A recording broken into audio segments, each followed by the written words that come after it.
We got some big updates with the Stop Killing Games movement. All right, Ross from Accursed Farms, what you got for us? Lay it on us. Hey everyone, I'm surprised how often I'm saying this these days, but I have big news on the Stop Killing Games campaign.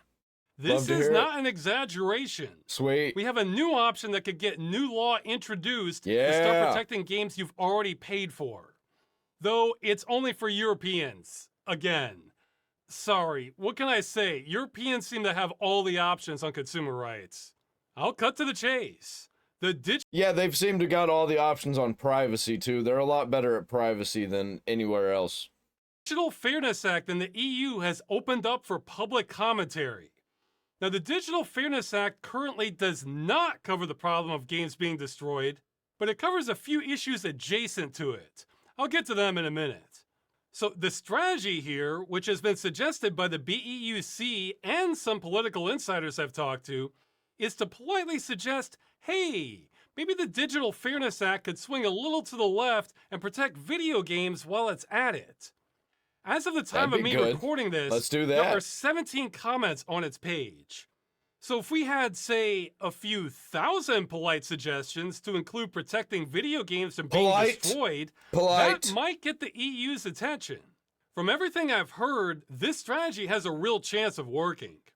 I would not call this a long shot. I would say it's another one with maybe coin toss odds of being if anything's gonna help, we gotta do everything that we can. Successful.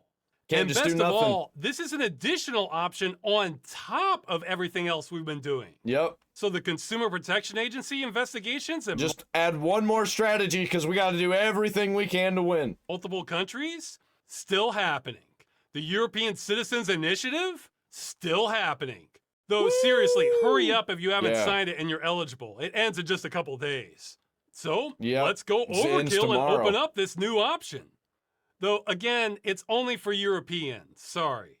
But more people can participate in this than the Citizens Initiative. For example, some European countries aren't part of the EU, but they're EU adjacent. Like they'll share some policies with the EU or are actively trying to join it. So this is for all EU citizens, but if you're a citizen of Norway, Iceland, Turkey, or countries that are EU-ish, I've been told it's okay if you want to go and leave a comment on this also. Unfortunately, due to Brexit, that does not mean the UK. So UK commentary isn't going to help here. Sorry. So, what should you say? Well, that's up to you. This isn't meant to be a template letter. In fact, if everybody writes the same thing, that could get flagged as spam, so you really do have to put this in your own words. However, I've been given some guidelines. First, be polite. The EU is under no obligation to add our issue to the Digital Fairness Act. Always be polite. This is us making a request, so if you grouch at them, they'll probably ignore you. Second, ask if they can add protections against video games being destroyed that have already been sold to customers. If you have a personal experience with this, that's even better. If there was a game you liked that was destroyed, or if you're worried about a current game being destroyed, due to it being online only with no end-of-life plan, you can tell them. Or you could bring up how hundreds of games have been destroyed already, and hundreds more are at risk of being destroyed. There's been a community-made index of them here if you want to take a look. And of course, feel free to mention that the citizens in— By the way, just saying, if Minecraft can do it, all of them can do it. If Minecraft can do it, then Destiny can do it, you know?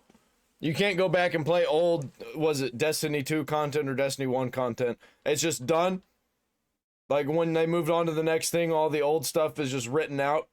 If Minecraft can do it, man, other games can do it. You can go back to previous updates with Minecraft. Initiative already has over 1 million EU citizens expressing support for protecting video games from being destroyed. That might give this a little more weight. Maybe avoid URLs though, since that might trigger spam filtering. You can just leave a sentence or two, or you can write a short essay. You have up to 4,000 characters to work with. Now, you do have to register in order to give a comment, but they give a few options here. Electronic ID, even Facebook and Google. Also, select EU citizen or non-EU citizen if you're Norwegian or something. Do not select consumer organization. Stop Killing Games is not an official organization. It's just a grassroots movement. Anyway, if you leave a comment on this, you could be opening up a whole new avenue to protect games. Let's make the topic of game destruction impossible for the EU to ignore. The whole world. Yep, and then it'll trickle down. It'll go across the world, so it'll affect all of the companies. And they're not gonna make games that are just for the EU and just for the United States. No, they're gonna make games that's gonna be for the EU, for the world. So, because it's just gonna cost them too much money. Has been ignoring this problem for 15 or so years, Yep. So we're making up for lost time here. Speaking of time, some good news. Unlike the European Citizens Initiative, which ends in a couple days, this is open until October 9th. So if you're watching this late, you can still leave a comment and help protect games. In fact, I have no idea if the EU's website can handle a flood of people or not. So on the off chance it goes down, just come back later. So that's the main news. You can stop watching here if you want. But some of you may be wondering, what is the Digital Fairness Act? Yeah, what is it? And why is this a good option for protecting games? A very relevant question. Well, the Digital Fairness Act is a kind of hodgepodge of protections the EU is trying to push to rein in some bad practices occurring in the digital space. The big ones they mention are dark patterns in online interfaces, which is kind of weaponizing the GUI to do things customers don't want. Addictive design of digital services. Yeah, that's like whenever an X pops up on one of the in-game ads on a free game, and you click it and it brings up the Play Store because it was a fake X. That's what they're talking about. That pushes users to spend more money. Or hey, look at that! Gambling-like features in video games. See, this is what I mean. That's not no random loot. Not the issue of Stop Killing Games, but it's totally in the same neighborhood. Personalized targeting, like if they were to push gambling ads on someone who's a gambling addict. I imagine something like that. Making it hard to unsubscribe from digital subscriptions, and problematic commercial practices of social media influencers. So what we're trying to do is add a number 6 here. Publishers permanently disabling video games they have already sold. Yes, please. I'm sure they'll word it differently, but you get the idea. We're trying to invite ourselves to the party here. Now, I know what some of you are thinking, and that's, whoa, Ross. I'm someone who thinks we shouldn't have a lot of government interference. And this looks like a lot of government interference.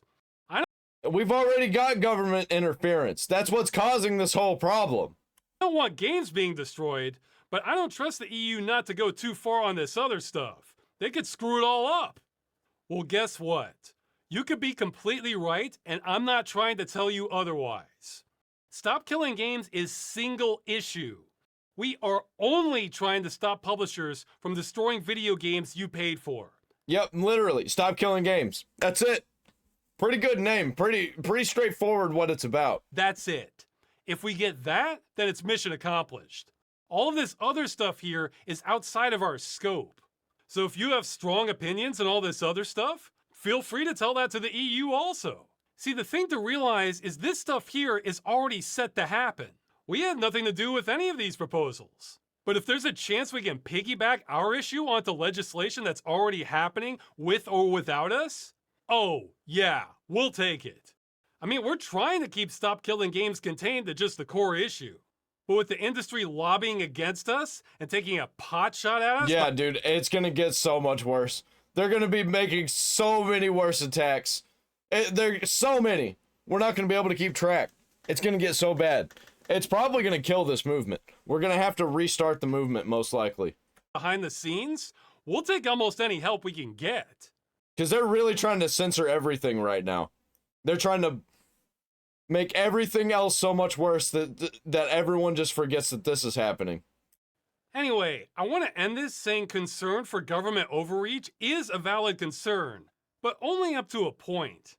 Yeah, we really need to be concerned about, like, payment processor overreach, because those are bigger than governments, apparently. For example, the issues in the Digital Fairness Act sound like good practices to rein in, but I could also imagine scenarios where that backfires. But saying that about Stop Killing Games has always rung hollow to me. Because I think the worst possible thing that can happen to gaming is games you like or want to play being destroyed forever. Yep. Well, that's already happened to the tune of hundreds of titles, and the industry is promising to put resources into killing many, many more. I mean, live service games don't have to be synonymous with titles that are destroyed forever, but that's what the industry does the vast majority of the time. Now, of course, gaming could get worse than it is now. And it's gonna. But I don't think it could be on a worse trajectory. I brought this up before, but I'll never let my audience forget it. If you want to know what the video game industry as a whole wants for us in the future, look no further than the original Xbox One reveal. Some highlights of that were no game sharing, needing to connect to the publisher every 24 hours or all your games would stop working, having every game you own on the platform be at risk of being completely destroyed when support ends, even if you have physical copies, and having a mandatory surveillance camera that could detect biometric data like your facial expressions or heart it was rate, real bad. and would upload that data to the publisher. It was real Now, bad. they ended up backing off of some of that due to competition, but the industry tipped its hand there. This is the trajectory we're currently on. It's just slower now. Yeah, I think we're almost there too. We're almost there, and it's gonna get worse because we're gonna have all of this, and you're not gonna be able to actually buy your games, as in like buy them and they be available for you to play forever, and they be there until support ends. No, you're gonna be paying $10 a month, $20 a month for Game Pass, and they're just gonna remove them whenever they feel like. It's the whole boiling frog metaphor. Microsoft's mistake was they turned the heat up too fast. And it's not just them. Stadia had streaming-only exclusives. How do you get less ownership than that? Ubisoft has its infamous quote about players needing to get used to not owning their games.